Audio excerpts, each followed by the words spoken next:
Bonjour les conquérants, bonjour les guerriers de l'Éternel. Bienvenue sur la plateforme des Overcomers. Moi, je m'appelle Claire et je vous souhaite la chaleureuse bienvenue. Si c'est la première fois vous nous rejoignez sur cette plateforme, soyez là.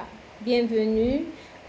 Ici, nous parlons de spiritualité, nous parlons d'harmonie dans la famille, de relations interpersonnelles, de développement personnel et tout ce qui concerne la vie quotidienne.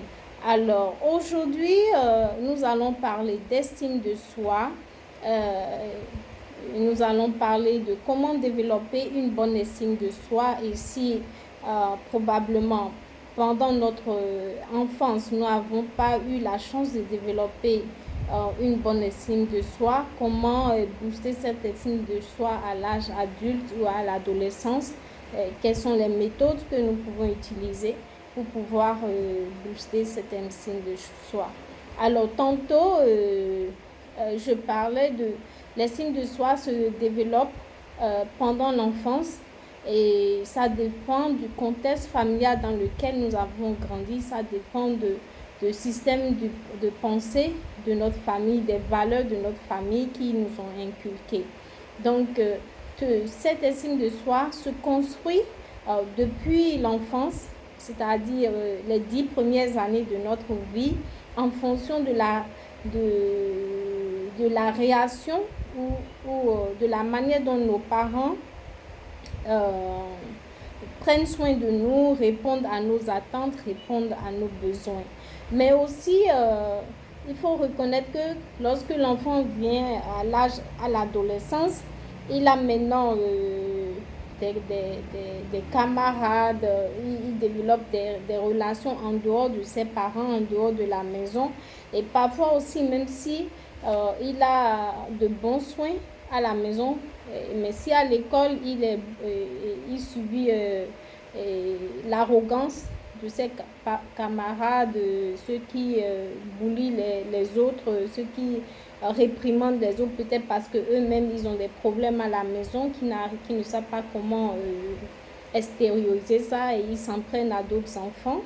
Donc, cette situation aussi affecte l'estime de soi de nos enfants. Si par exemple on se moque d'eux publiquement à l'école ou ils ont fait une faute et que tout le monde se moque d'eux publiquement, ça détruit leur estime de soi et parfois ils ont peur de prendre des initiatives, vous voyez. Donc souvent à l'adolescence, c'est-à-dire de 12 ans à 20 ans, c'est le moment pour l'enfant de connaître son identité, de connaître qui il est, d'avoir une idée de ce qu'il veut faire de sa vie, de ce qu'il veut être, de ce qu'il veut devenir dans sa vie, de qui il est en tant que personne humaine, de sa valeur, de son importance. Et nous devons savoir que toute personne humaine a le droit d'être aimée. Vous voyez, quelles que soient ses qualités ou ses faiblesses, toute personne humaine, du moment qu'il est une personne fiable et vivante, oui, cette personne a le droit d'être aimée. Vous voyez, a le droit à l'affection, a le droit à l'amour. En tant que parents, nous devons arrêter de conditionner notre amour à nos enfants. Il faudrait que nous donnons de l'amour inconditionnel à nos enfants. De la même manière que Dieu nous donne un amour inconditionnel, malgré nos fautes, malgré nos erreurs, Dieu nous aime inconditionnellement. Et donc, c'est pareil, il faut que les enfants sachent que quel que soit ce que je ferai, que ce soit bien ou mauvais, mes parents seront toujours là pour moi. Vous voyez, même les voleurs, les gens qui les tuent en série, ils ont des parents qui les aiment. Cela ne veut pas dire que les parents approuvent ce qu'ils font, mais c'est un amour inconditionnel et chaque enfant a le droit à cela. Nous ne devons pas conditionner l'affection que nous donnons à nos enfants. Il y a des parents qui, quand l'enfant fait bien, en ce moment, on lui donne de l'affection. Et quand il ne fait pas bien, on le rejette. ils ne se sentent pas aimés, ils ne se sentent pas acceptés. Donc c'est important pour nous de leur donner cette base solide où ils savent qu'ils peuvent toujours revenir se ressourcer et grandir. Donc, c'est important pour nos enfants, surtout nos adolescents, parce que c'est là ils commencent la puberté, ils commencent par avoir des relations amoureuses et quand ils ont une relation qui ne marche pas, si vous n'êtes pas là pour les motiver, alors ils deviennent des personnes sans cœur. Et c'est là vous voyez certains garçons ou certaines filles après une déception qui commencent pas à coucher avec n'importe qui parce qu'ils recherchent cet amour-là qu'ils n'ont pas eu peut-être avec leur père ou avec leur mère. Ils recherchent ça ailleurs et ils détruisent leur vie parce que c'est un peu comme une manière pour eux de résoudre leurs problèmes en se couchant avec plein de personnes. Mais en réalité, ils se détruisent eux-mêmes. Vous voyez, ils s'empoisonnent eux-mêmes parce qu'ils n'ont pas eu les bonnes directives pour pouvoir surmonter ces problèmes psychologiques, mentaux, émotionnels, affectifs qu'ils ont. Donc, c'est important parfois, les parents, quand vous n'avez pas les outils, rapprochez-vous des thérapeutes, rapprochez-vous des coachs de vie, des coachs de famille, je ne sais pas, des pasteurs, des gens qui éduquent, des éducateurs sur le plan familial, sur le plan relationnel et aidez vos enfants à guérir de ces blessures émotionnelles et spirituelles. Parce que c'est ça qui fait que quand ils rentrent dans l'âge adulte, ils se comportent comme des enfants parce qu'ils sont peut-être physiquement grands, mais émotionnellement et moralement, ils sont à un stade d'enfant et ils agissent comme des enfants. Et ça crée des problèmes dans les couples parce que le conjoint n'est pas au courant de tous ces détails.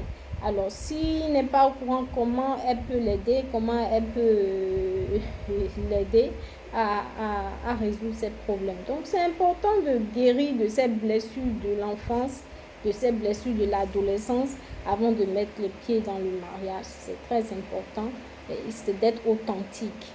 Si vous avez des problèmes comme ça, demandez de l'aide. Demandez de l'aide et soignez-vous. Soignez-vous mentalement, psychologiquement, avant de vous mettre dans une autre relation. Mais dès que vous avez un cœur brisé, vous sautez dans une autre, vous ramassez les tares, vous ramassez les problèmes d'une relation précédente que vous amenez dans une autre relation à quelqu'un qui ne sait rien, qui n'a rien à avoir et vous pourrissez la vie à cette personne. Donc c'est important de résoudre ces genres de problèmes avant de s'engager dans des relations vraiment sérieuses. Donc alors, quel est l'objectif d'avoir une bonne estime de soi? L'objectif principal, c'est de s'accepter tel qu'on est, c'est de s'aimer tel qu'on est, de ne pas tout le temps tenir compte de l'opinion des autres avant de s'assumer. Vous êtes bien dans votre peau, vous êtes confident, vous avez confiance en vous, vous savez que vous êtes capable de telle ou telle chose et vous apprenez chaque jour. Vous n'avez pas toujours besoin de l'approbation de vos amis, de vos parents pour prendre une décision, surtout quand vous êtes un homme. Un homme, c'est quelqu'un qui a une vision, c'est quelqu'un qui sait prendre ses décisions et qui les assume. Mais quand vous devez prendre des décisions pour vos familles et que vous devez chaque fois aller consulter vos parents, chaque fois aller consulter vos amis, ça veut dire que vous n'êtes pas prêt pour le mariage, vous êtes encore un enfant. Vous voyez? Donc, c'est bien de corriger ces choses avant de se mettre dans des relations vraiment sérieuses. Donc, c'est bien. Et l'objectif, c'est de se sentir bien, c'est de se sentir accepté par soi-même et par les autres. C'est d'être ouvert aux critiques. Vous voyez, de ne pas toujours tenir compte du regard des autres, même si c'est important. Parce que tout le monde ne pourra pas vous aimer. Quel que soit ce que vous ferez, les gens trouveront toujours quelque chose à dire. Alors, restez vous-même, restez authentique, soyez à l'aise dans votre peau et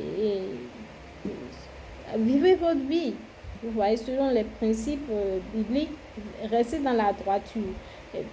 Même Jésus, tout le monde ne l'a pas aimé. Donc, ne cherchez pas à être aimé par tout le monde. Ne cherchez pas à être parfait, soyez authentique. Soyez égal à vous-même. Alors, souvent, les causes d'une mauvaise estime de soi, c'est l'environnement dans lequel nous avons grandi, l'environnement familial, et l'environnement scolaire aussi impacte. Aussi, il y a les valeurs qui sont inculquées à l'enfant. Il y a la négligence des parents ou bien l'absence constante des parents. Il y a les paroles dévalorisantes qui détruisent les signes de soi des enfants, des punitions vraiment drastiques pour des erreurs.